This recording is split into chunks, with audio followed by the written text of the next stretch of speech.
नुकसान इतकं भयानक होतं की शेतकरी शेतीमध्ये ओतल्या होत्या.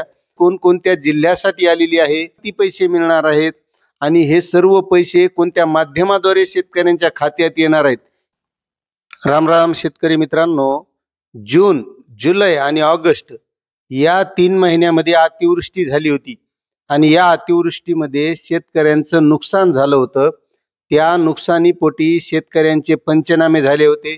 कारण नुकसान इतकं भयानक होतं की शेतकऱ्यांच्या शेतामधले पिकं वाहून गेले होते आणि त्यामध्ये जे काही शेतकऱ्यांनी खतं असतील, बी बियाणं असेल, या गोष्टी आपल्या शेतीमध्ये ओतल्या होत्या आणि हे नैसर्गिक आपत्ती आली आणि या नैसर्गिक आपत्तीमध्ये शेतकऱ्यांचं नुकसान झालं.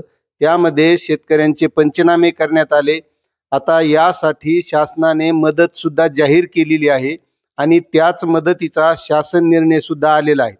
आता नेमकी ही मदत कोणकोणत्या जिल्ह्यासाठी आलेली आहे, कोणत्या जिल्ह्याला किती पैसे मिळणार आहेत आणि हे सर्व पैसे कोणत्या माध्यमाद्वारे शेतकऱ्यांच्या खात्यात येणार आहेत, याबद्दलची सविस्तर माहिती आपल्याला या व्हिडिओमधून घ्यायची आहे. त्यामुळे मित्रांनो, तुम्ही जर आपल्या चॅनलवर नवीन असाल तर चॅनलला सबस्क्राईब करा, कारण आपण या चॅनलच्या माध्यमातून शेतकऱ्यांविषयी महत्त्वाची माहिती आणण्याचा प्रयत्न करत असतो. त्यामुळे तुम्ही आणखी सबस्क्राईब केलं नसेल तर चॅनलला सबस्क्राईब करा, व्हिडिओला लाईक करा आणि त्यानंतर हाईप करायला विसरू नका. आणि सबस्क्राईबच्या जवळ एक जॉईन बटन आहे मित्रांनो, ते सुद्धा जॉईन करायला विसरू नका. तर चला सविस्तर शासन निर्णय समजून घेऊया. हा शासन निर्णय आहे 12 सप्टेंबर 2025 चा आणि या शासन निर्णयाअंतर्गत जे काय अतिवृष्टी, पूर, चक्रीवादळ येत असतात त्यामध्ये शेतकऱ्यांचं जे नुकसान झालेलं आहे त्या नुकसानीपोटी ही पुढील हंगामासाठी मदत मिळत असते.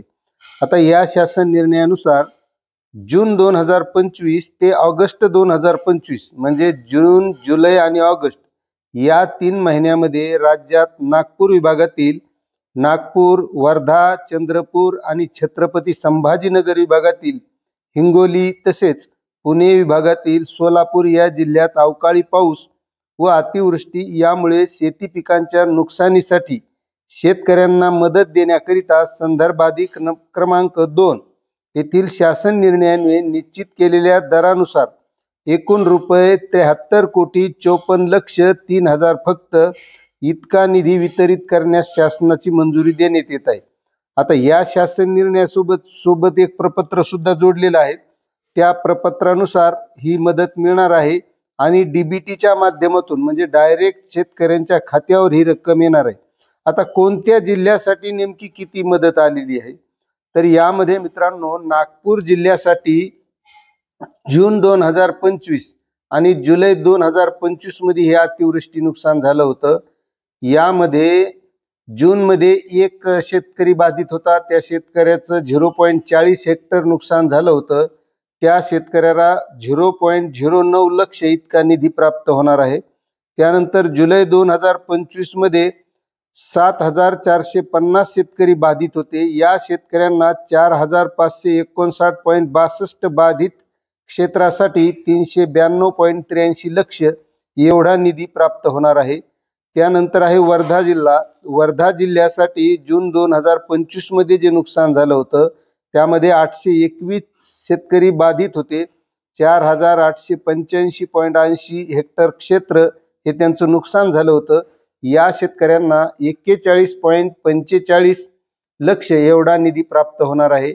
त्यानंतर वर्धा जिल्ह्यामधील जुलैमधील ज्या शेतकऱ्यांचं नुकसान झालं होतं त्यामध्ये 2,827 शेतकरी हे बाधित होते आणि 2,224.91 हेक्टर क्षेत्र त्यांचं बाधित झालेलं होतं. या शेतकऱ्यांना 189.22 लक्ष एवढा निधी प्राप्त होणार आहे. त्यानंतर चंद्रपूर जिल्ह्यामध्ये जून आणि जुलैमध्ये जे नुकसान झालं होतं यामध्ये 13,742 शेतकरी हे बाधित होते. त्यांचं 8,621.06 हेक्टर क्षेत्र बाधित झालं होतं. या शेतकऱ्यांना 733.00 लक्ष एवढा निधी प्राप्त होणार आहे.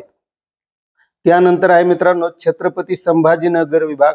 या विभागामध्ये हिंगोली जिल्ह्यामध्ये जुलै 2025 मध्ये 395 शेतकऱ्यांचं नुकसान हे 215 हेक्टरवरील झालं होतं.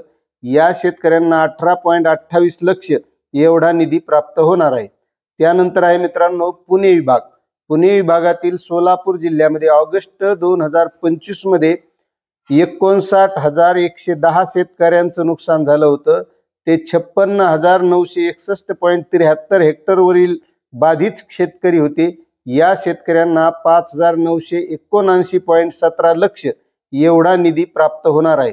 आता मित्रांनो महत्त्वाची एक गोष्ट लक्षात घ्या की ही जी नुकसान भरपाई आहे, ज्या शेतकऱ्यांचे पंचनामे झाले होते, या पंचनाम्याची दखल घेण्यात आली होती, त्या शेतकऱ्यांना हा निधी त्यांच्या डीबीटी माध्यमाद्वारे डायरेक्ट बँक खात्यामध्ये येणार आहे, अशी ही माहिती होती। माहिती तुम्हाला कशी वाटली नक्कीच कमेंट करा आणि चॅनलवर नवीन असाल तर सबस्क्राइब करा।